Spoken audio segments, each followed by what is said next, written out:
And indeed, what I'd like to do tonight in this kind of setting, Einstein form, is not present research findings or a kind of sociological analysis or something, but really to just share out loud and stimulate a discussion on, I think, just what I'll call observations and speculations on something that's happening right now. Perhaps it's one of these things that Werner mentioned, something that's just developing, hasn't fully been researched yet. That is, I would say that right now we've entered the age of diversity.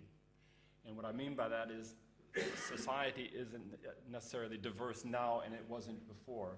What I mean is now in public discourse, the zeitgeist is turned to this notion of diversity. And I'll spend the next, I'll talk for 45 minutes, something like that, giving various examples, observations of how diversity discourse in public space in North America and throughout Europe has developed. And before I come to the outline of what I'll talk about and so forth, I think I'd just like to outline two reasons why I'm particularly interested in this, we can call it the diversity turn in public discourse, in public policy, and so forth. The first is I'm an anthropologist, American and British trained anthropologist, and so I'm particularly interested in the culture concept, and particularly how the culture concept is used by non-anthropologists, by the general public, by policymakers, by journalists, and so forth. And then how those conceptions of the culture concept actually feed back into public policy and how they actually have effects on things. And so this whole diversity turn, this diversity discourse that I'll be talking about, I see as a kind of permutation of the culture concept. And so this is the first reason why I'm interested in trying to trace what's going on, what's meant by diversity in all of these discourses that have arisen, and why have they arisen in this form right now. And the second reason I want to conceive diversity, think about it, share some observations and so forth, is because I'm tasked with setting up a new Max-Planck-Institute devoted to this topic. It was the Max-Planck-Gesellschaft that came up with this idea and said, okay, so we'll make you director and you can create this institute on diversity. So they sort of handed the topic to us. And so myself and colleagues, it's an ever-growing institute, are set about with the task of creating what we hope is an advanced research program around the field or topic of diversity, at the same time, as I'll point out, that there's all this diversity discourse going out there and policies are being shaped around diversity issues. So it's a kind of moving target. There's in the public sphere, diversity is being talked about, and in the academic sphere, we're trying to shape something at the same time. And so I'm wondering, is there a kind of tension? Are we setting about in the same direction or going opposite directions? And so, as I say, since taking on this directorship, I've been keeping an eye on how diversity outside of social science is being talked about. And that's what I will talk about in the next 45 minutes. And I've grouped it the talk around three kind of theses. The first, just saying diversity is not what it used to be. That I will argue that there, over the past 30 years or so,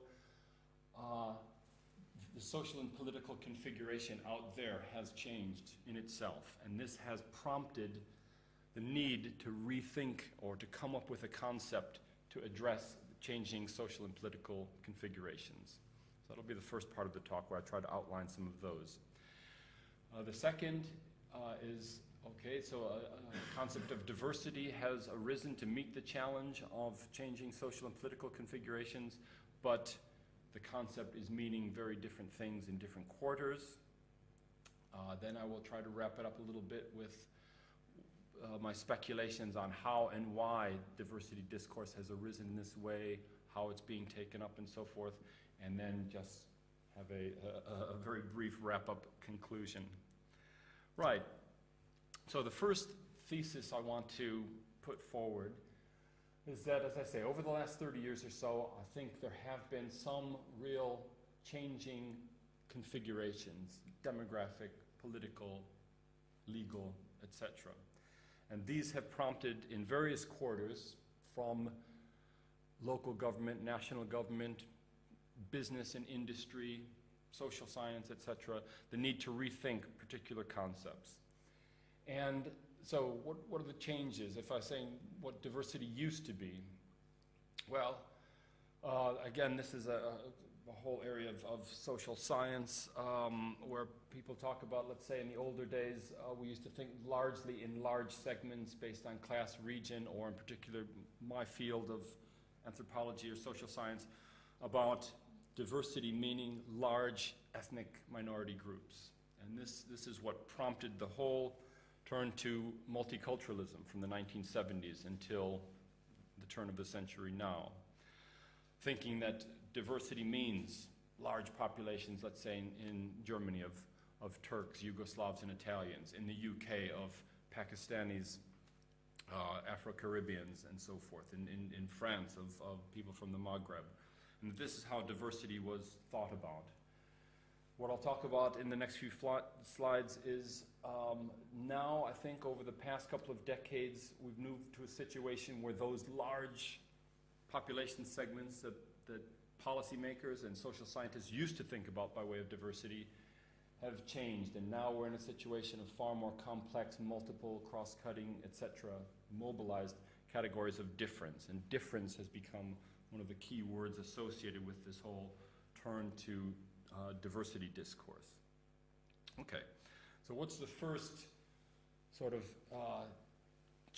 major change in the social configuration? This is something that I've been writing about and talking about for a couple of years now.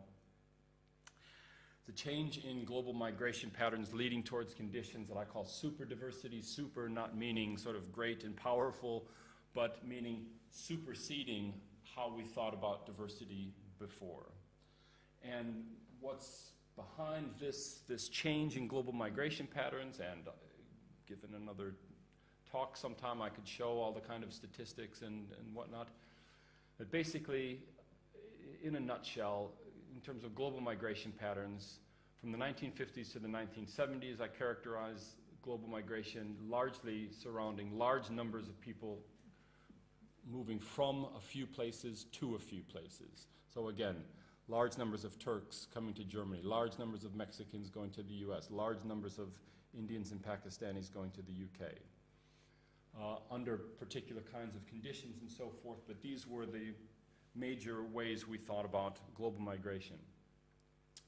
Now I contend, and have been writing about ways that since around about the 1980s, now global migration is characterized by small numbers of people coming from many places, going to many places. So that we've got, you see how that brings about a major shift in configurations, ways we have to think about migration. And I'll show a couple of slides to try to demonstrate this. It makes us rethink things in terms of social science. It makes policymakers rethink how they deal with ethnic diversity for a start. But the shift to superdiversity in migration patterns isn't just about smaller groups and more ethnic groups, more places of origin and so forth. That's just a part of it, an important part of it. But at the same time, we've had shifts in migration flows, shifts characterized by different trends in gendered migration, in different kinds of human capital, age, space, and so forth. And these have created quite different configurations in themselves. So for instance, now, just to give a brief example, in the UK, if you talk about the Filipino community, you're talking about a community comprised 70% of women aged 20 to 30 working in the health service. If you talk about the Afghan community or the Algerian community in the UK, you're talking about a community comprised 70% men who are asylum seekers and restricted from the job market. So these are just a couple of examples of the ways that not only do you have new migration flows from, as it were, non-traditional places, but the migration channels and the insertion into the labor market are now quite varied, quite different from what they were in that great post-war era of migration. Final component of this superdiversity has been, again, since about the 1980s, what I call a complexification of migration channels and legal statuses. That in response to all sorts of changing flows and so forth, various governments, again, particularly North America and Europe, have created all kinds of new legal statuses and channels and visas and all sorts of things to try to get a grips and to try to get a control, the so-called migration management paradigm. And so up until recently, again in the United Kingdom, where I've been living for 20 years, so I know it best, by 2006 you had 80 different legal statuses for migrants. And immigration lawyers couldn't even keep up with the complexity of the legal statuses that in the course of about 6 years you had 6 acts of parliament changing legal statuses and so forth. So all of these things were happening at the same time, and this is part of what I mean by superdiversity. And don't worry, I won't go through all of these things, but just to indicate some of the things I'm talking about. Again, the UK for the first example, starting, sorry if you can't see so well on this, but this is the late 1990s. You have a sudden expansion, quite a rapid expansion of people coming from other parts of the world. Normally you had most immigrants to Britain coming from previous British Empire, so old Commonwealth, new Commonwealth countries. Suddenly you get people coming from all other parts of the world. So this is what prompted me to start thinking, well, what's going on here? And is this equivalent in other countries? So across Britain, these are the kinds of breakdowns. Again, don't worry, you can't read these things, but these are various regions of the world. And so you get certain places in the UK. This is Newham in East London, and again, places of origin of people. So you've got small slices of the population coming from everywhere. And basically the large slice is obviously people born in the UK, but again, I would contend that many, if not a large share of those people born in the UK are people born to those people. And again, the different migration channels, insertion in the labor market, migration processes mean that you have very different spatial patterns for various groups. I've got slides for about 20 different groups and how they're differentially patterned. And then one of the main points that help us think differently about immigrant groups is the fact that even now within a single ethnic group, a single, what we'd call a Herkunftsland, even within the same family from the same place. So I'll just use the example of Somalis in the UK. You'll have people with very different legal statuses. And legal status means a lot of things. Access to public resources, right to stay, right to bring your family over, where you can get into the labor market, what kind of health care you can get, what kind of education your kids can get. So you see that having to reconceive the way that we've traditionally thought about a lot of immigrant groups. And does superdiversity hold outside of the UK? Well, since living in Germany, I thought, well, let me just have a look to see if the same sort of thing holds. And I contend that it does here. So we've got, again, the kind of pie chart of the breakdown of foreigners in Germany in 1970, and all of you will know the domination by about 5 particular groups: Turks, Yugoslavs, Italians, Greeks, and so forth. And now if you look at patterns of migration, again, you can't really make out all of those, but you can imagine these are all different countries of origin. Now, before anyone says it, I realize that these aren't showing the same things. What's the big chart on the right? Okay, this big one is Polish. This big one is andere Herkunftsländer. These are groups so small they can't even be shown in the thin slices of the pie. And this just makes the point that tiny little groups coming. And again, policymakers have to rethink the way they talk about this. Now, of course, if we looked at, again, total so-called Ausländer, foreigners, you would still have the large groups of Turks, Yugoslavs, and so forth. But I just use this to make the point to demonstrate that the change in global migration flows affects Germany as well. Likewise, the complexification of legal statuses. Now, I don't know the whole history of this. I would have to turn to my colleague Klaus Bader, who's here to be able to help us unpack this if we go into it.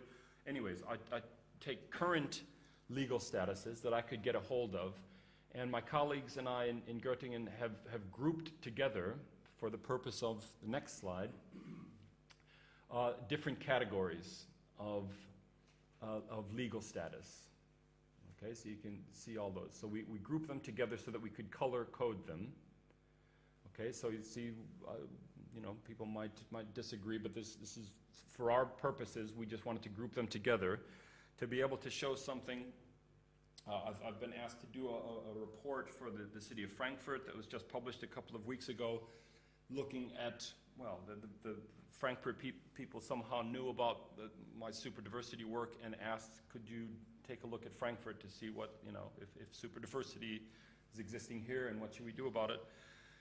So one of the upshots of this is just one graph that we came out of it. These, again, I apologize for the size, but again, the colors can do the talking here. These are those 5 lumpen categories of migrant legal statuses. These are a list of about 130 countries of origin of people who live in Frankfurt in groups under 1,000 people. Okay, there's about another 50 groups that have more than 1,000 people. And you see, even for groups that only have 200 or 300 people, the variety of legal statuses that people have. And again, this is kind of super diversity in a nutshell. So we cannot, the lesson here is we just cannot treat people from Ghana or from Burma or from Colombia as the same, because they're coming in very different kinds of circumstances, have very different kinds of human capital, very different gendered migration flows, and so forth. Okay, that's part of the super diversity thing. Now, shifting gears altogether, still in this theme of changing social and political configurations. Again, in a lot of sociology, there's a big literature on, let's say, since the 1970s, talking about the impacts of so-called identity politics. The rise of different sorts of movements since the 1970s in the wake of the civil rights movements, where various groups of people have mobilized around categories or identities in the first instance that they claim to be categories of discrimination. And so these are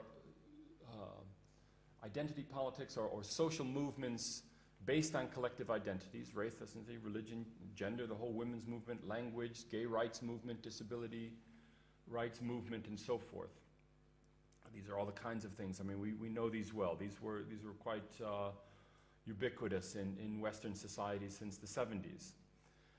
And some have talked about this as the pluralization of society. These sorts of identities and the call for rights and recognition based around these identities. So this is another kind of changing social and political context.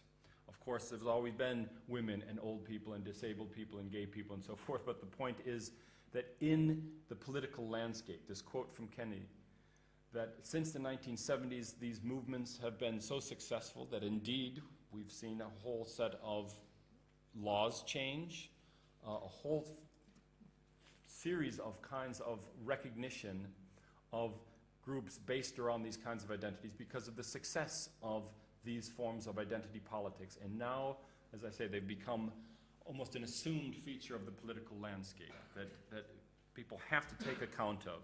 And this is just one example. We can list all kinds of examples of the ways that these sorts of identities are taken account of. This was a study not so long ago by the Bertelsmann-Stiftung, in which they had various questionnaires to about 80 different leading German firms.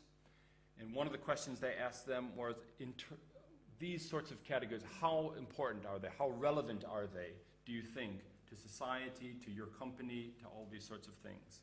And of course, by way of different countries, here you've got Germany, Europe, UK, USA, and other places, to various degrees. Some are more important than others, but I think that it's interesting in itself that it's exactly these categories that are seen as everybody has to recognize that they are relevant, that they have to be recognized now. And again, it's an indication of the success of these movements, that society, this pluralization of society has become almost a kind of taken for granted. Again, that companies have to take these into account by way of creating diversity management. I'll get into the whole diversity management thing in a couple of minutes. Okay. Now, again, in the wake of the success of identity politics or identity social movements, of course, you've had lots of different changes to law, various kinds of anti-discrimination legislation, particularly since the 1990s, early 2000s, of course, even before that. But what I think is interesting, this is another observation I want to put out, and we can talk about it. It's interesting now that in the last couple of years, these various forms of difference or collective identity have become merged in the thinking of lawyers and policymakers. So in the UK, you've had these major successful commissions. Equal Opportunities Commission mainly looked after women's rights. Commission for Racial Equality, very famous organization that looked after racial discrimination. Disability Rights Commission had been merged into a single commission to uphold the rights of all of those groups. So this is, I'm starting to inch towards the notion of diversity as being one that is not just about ethnicity anymore, that something has happened to collective thinking, that all of these kinds of difference are being conceived together, now by way of law and major government commissions. And on the launch of that, and of course there was the various fights. There were people, for instance, in the Commission for Racial Equality who said, as black people, we don't trust, our needs are not going to be met by a single commission, we want to fight against it, and so forth. So there's much political contention about that. But interesting that at the time of the launch, the then Secretary of State for Trade and Industry had this quote: as individuals, our identities are diverse and complex. People don't define themselves just as a woman, a black or gay, and neither should our equality organizations. People should not be put in boxes. Multiculturalism has had its day because people now had multiple identities, as if just the other day we've come to this. And I think that's absolutely remarkable for a government minister to be talking like that, unless she's a government minister that's done an advanced course in cultural sociology or something, because this is the way that cultural sociologists talk. But now this is turning into public policy. Recognition of multiple identities, not putting people into boxes, looking at all kinds of diversity, all kinds of difference through the same lens. And I would suggest, although there might well be people in the audience here who know much more about the AGG than I do, but of course a similar thing has happened in Germany with the passing of this law and the setting up of this office, this federal office. Again, through a single piece of legislation, through a single institution, to cover a wide variety of modes of difference. So something is going on there. Now, I know also that the setting up of this AGG and the new institution was also part of pressure from the European Commission. But again, that is something of equal interest, that on the European level, there is this kind of thinking. We have to look at discrimination across the board and together in one kind of framework.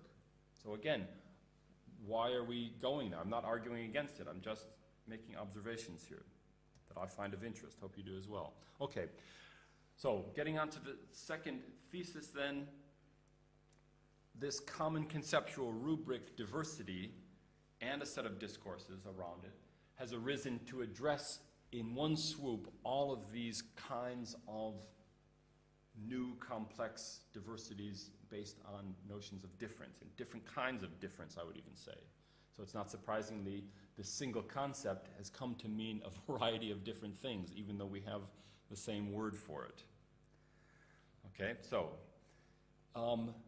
now, first of all, I just want to go back in time that I think the situation we're in now with diversity discourse is very similar to where we're at in the 1990s. In the 90s, I did all sorts of research, again, on the culture concept. I was very interested in how culture was conceived within multicultural policies. Okay? And in the 1990s, multiculturalism was everywhere. It was the ubiquitous term. And so I still never found out what multicultural mathematics was. But you've got medical practice, dance, pharmaceutical education, et cetera, substance abuse, marketing, everything was given a multicultural slant to it. Again, not a bad thing, but I'm just observing these trends. So these are all books and the years that they were published. So the 1990s, multiculturalism was everywhere, and there were particular ways that culture was envisioned within that. That's another talk. However, since the early 2000s, you've had widespread criticism. I know it in Germany and the UK, even in places like Canada where multiculturalism is enshrined. There's been widespread public criticism of the notion of multiculturalism. And it's led to the death of the so-called M-word. I say the M-word because I remember one time I had lunch with the head speechwriter for the British Home Secretary, and he said, this was in the wake of all sorts of public criticism, he said, the minister will never use the M-word again. Okay? Criticism had gotten that bad. I won't go into the nature of all the criticism, how it was conceived and so forth. You have to buy the book for that. This is the advertisement time out here. The book is just coming out. It's all about how this multiculturalism backlash arose. I'm not going to that now, but basically just to say the M-word has basically died in most quarters. You won't find it in most policy documents these days on the European level, the UK, Germany, it was never much there in the first place. The policies are still there. That's an interesting part of it. Just the M word is dead. Now, integration is one of the big words, especially related to immigration, but it's strongly linked, again, with diversity. So, from multiculturalism to diversity is everywhere now. These are books and the years they've been published. And again, you see where I've the comparison here. We've got diversity in management, in fundraising, in social work, in counseling, etc., etc. Okay, just by way of kind of demonstrating how this term has come to replace multiculturalism. You don't, if you do searches for multiculturalism in new books, they are few and far between, all the diversity books.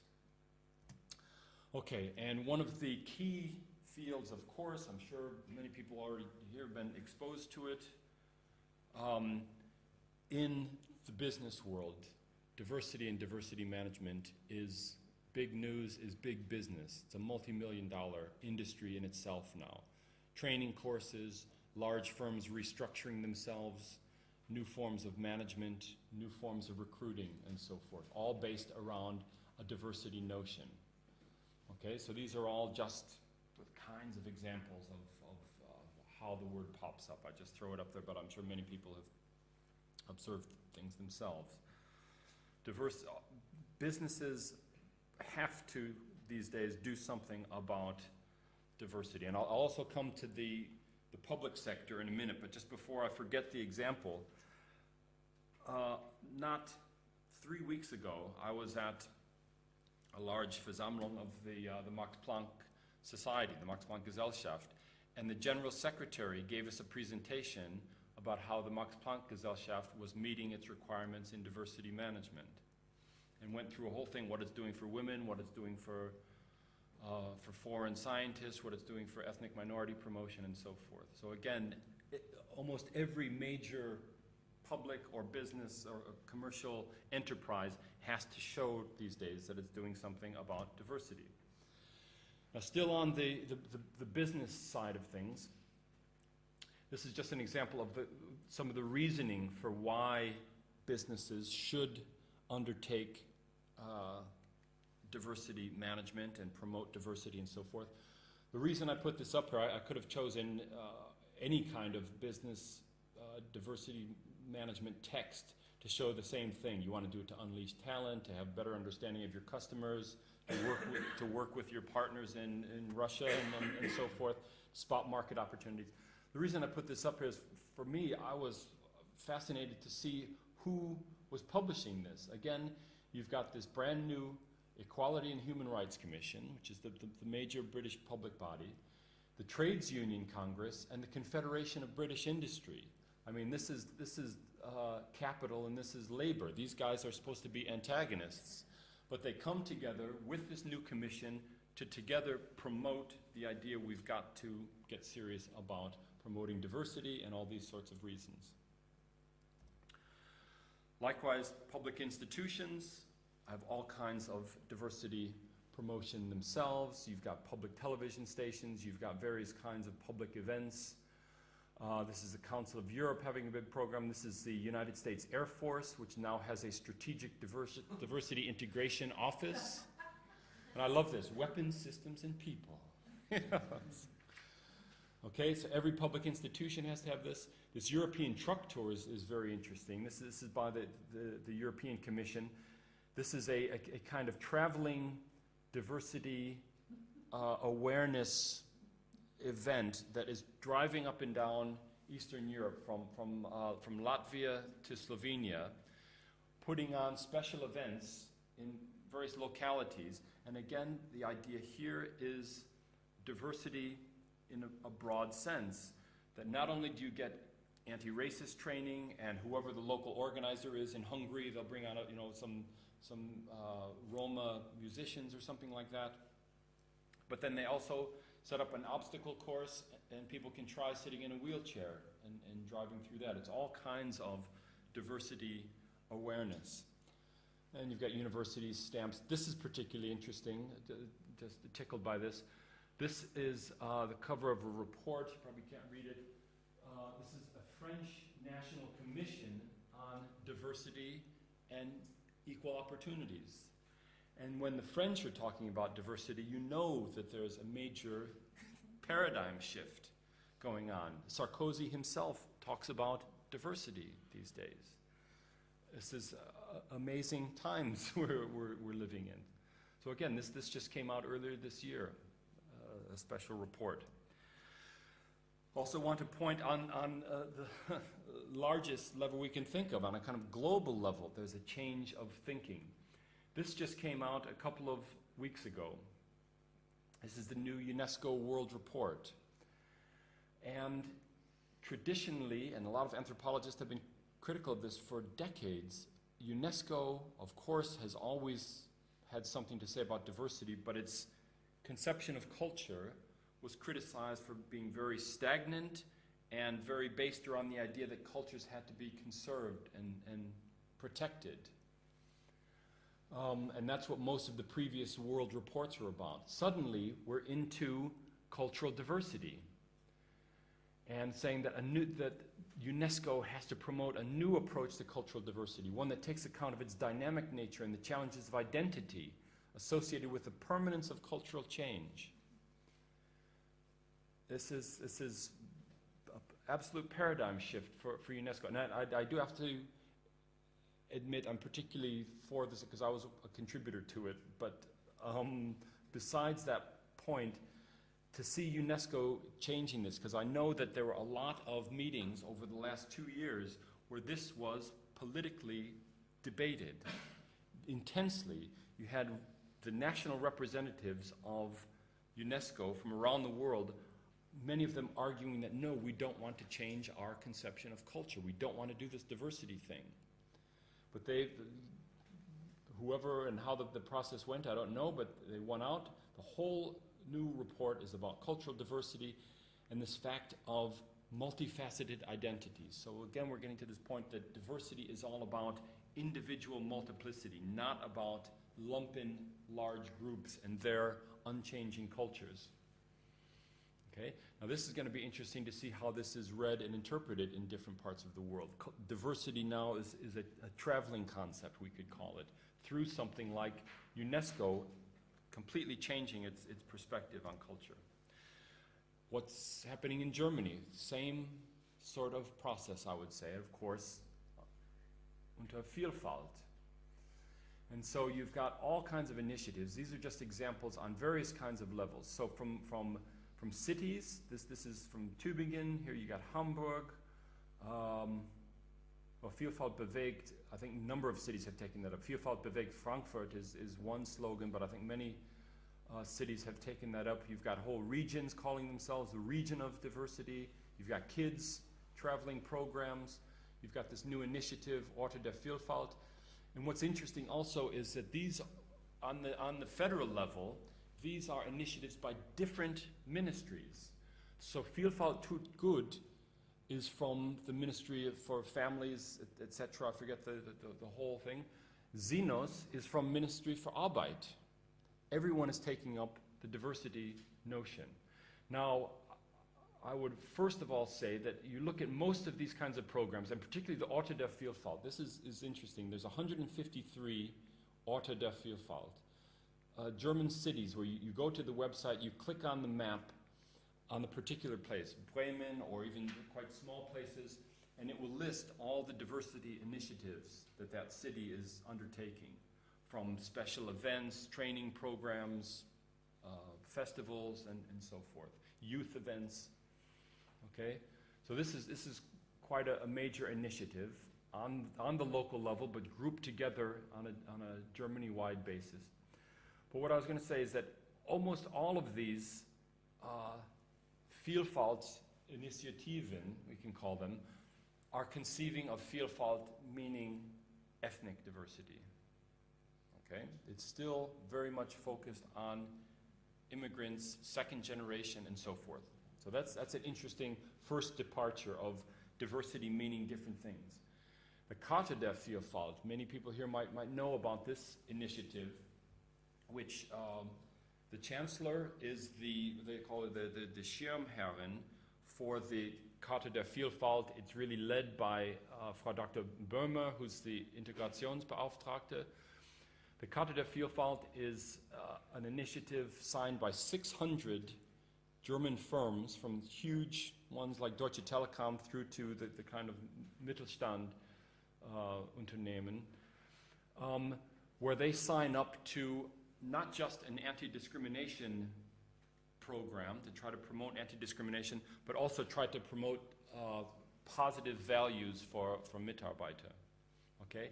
And the notion of Vielfalt in the Karte der Vielfalt is again this expanded notion. It's about gender and sexuality and disability and age and so forth.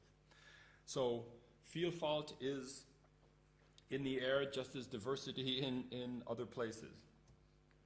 This is also quite an interesting initiative. Again, an observation on how Vielfalt is being conceived by this federal agency, which I mentioned before. This is a brand new campaign that's just been launched last week by the Antidiskriminationsstelle.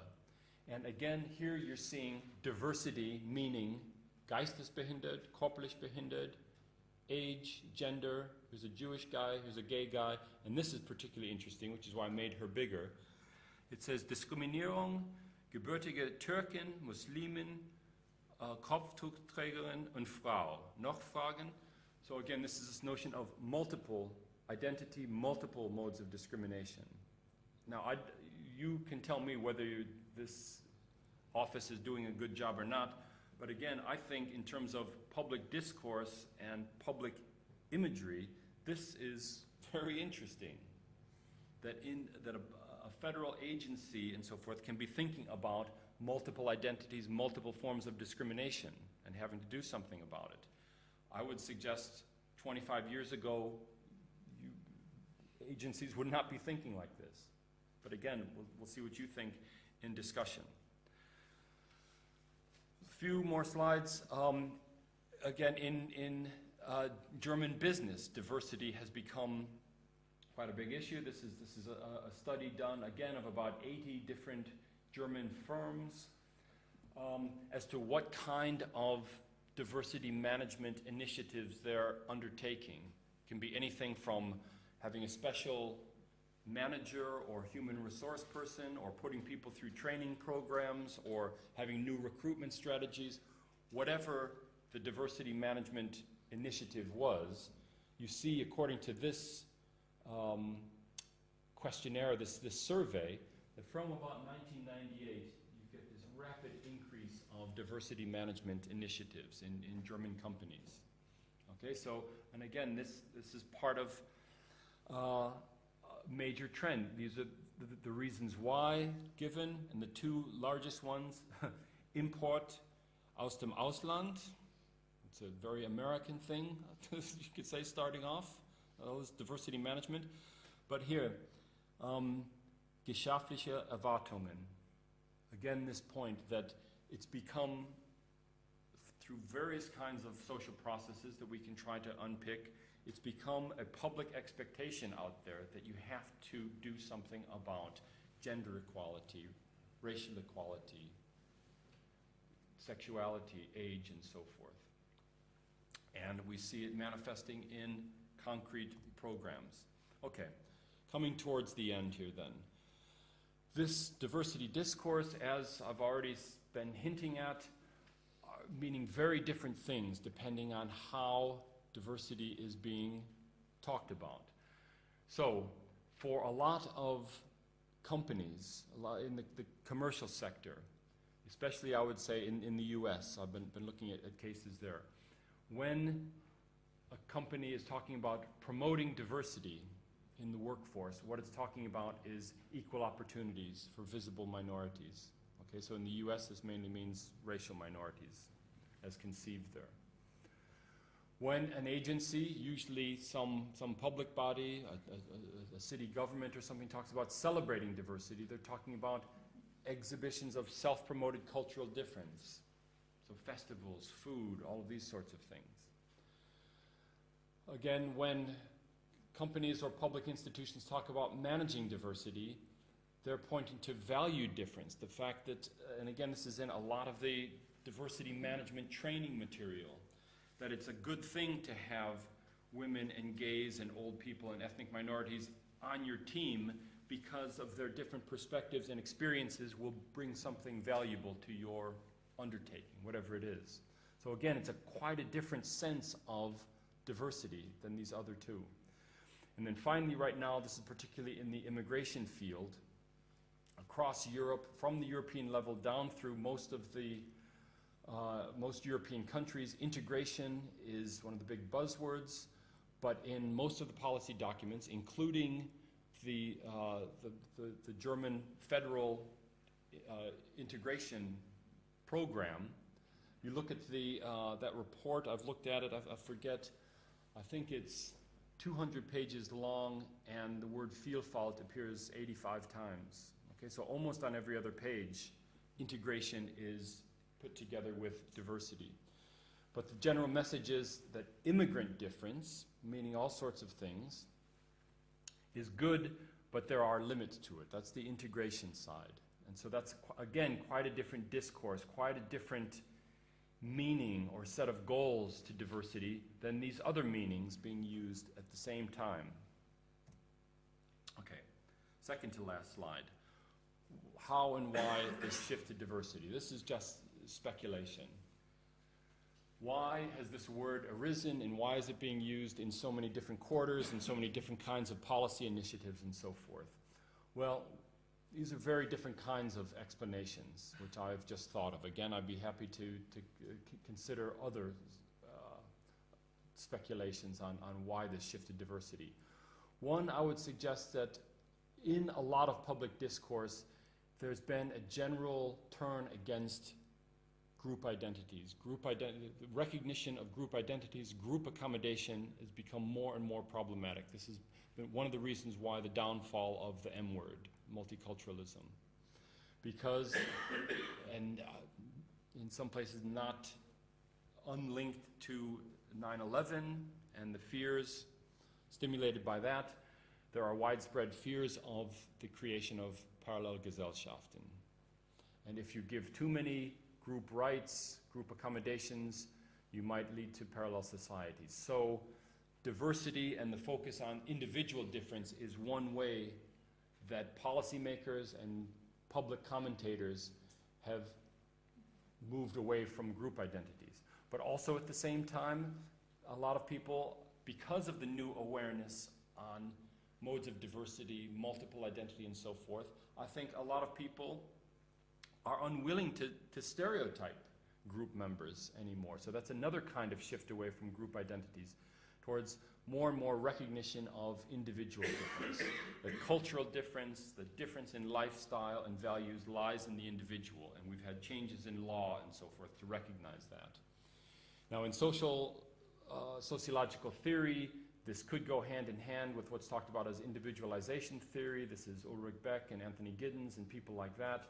Part of the thesis that as a whole, the large categories like class are breaking down and people are expected more and more to be their own person, to look out for themselves, that the focus of society generally is turning towards the individual as the locus of action and not the group anymore. Others might say that this is all part of the general trend towards privatization or neoliberalism. The shift to focus on the individual rather than group is, some would say, a part of neoliberalism, starting to treat everybody as customers and consumers whose needs have to be met as individuals. Okay?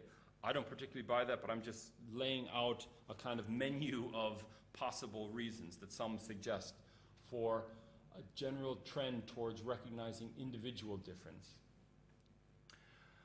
Some would say that the shift towards having single government offices that treat all kinds of difference, gender, ethnicity, sexuality, age, and so forth, is just economically and politically efficient to bunch together differences, to have a single agency deal with all of these sorts of things. That was part of the argument in putting together this British Equalities Commission as well.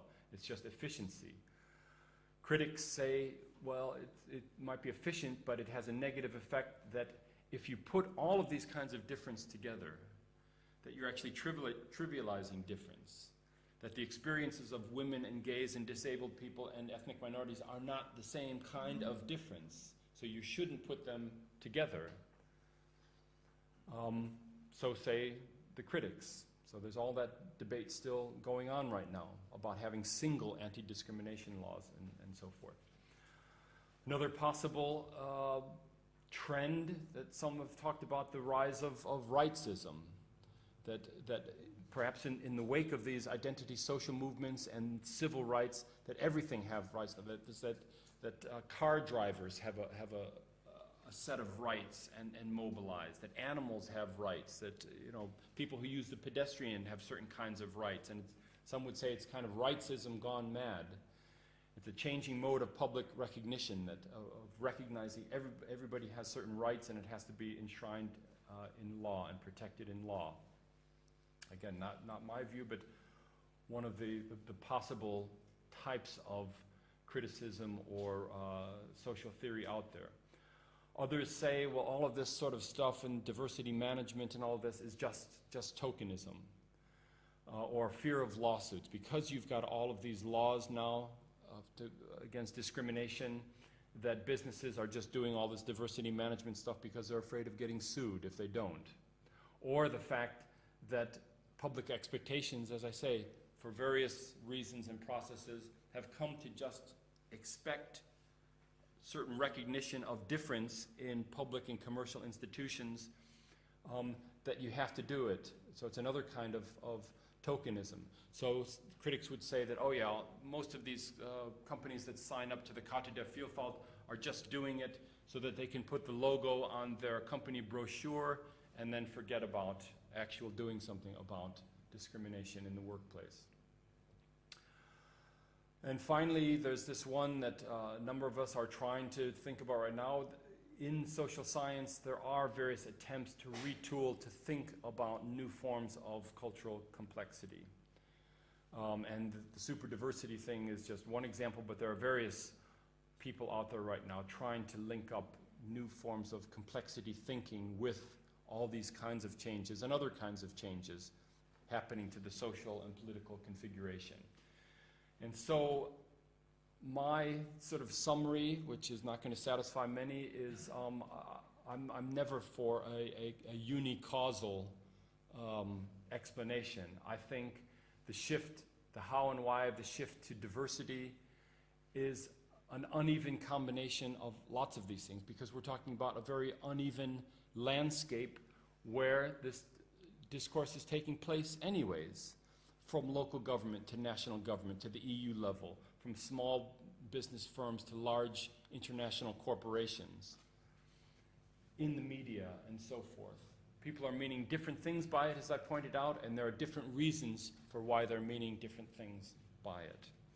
So, again, probably not very satisfactory, but that's what I think is happening, that there are many different influences resulting in many different kinds of discourse, curiously, all using the same term.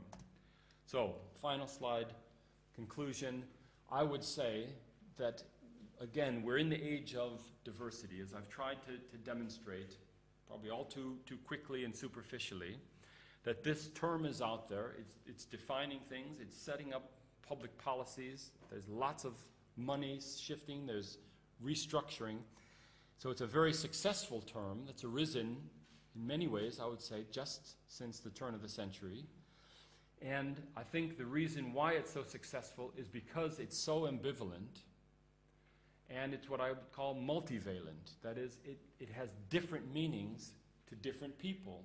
And when you've got any sort of theory or concept that is both ambivalent and multivalent, it is going to be successful, because it means all things to all people, and that's what's happening with diversity discourse right now.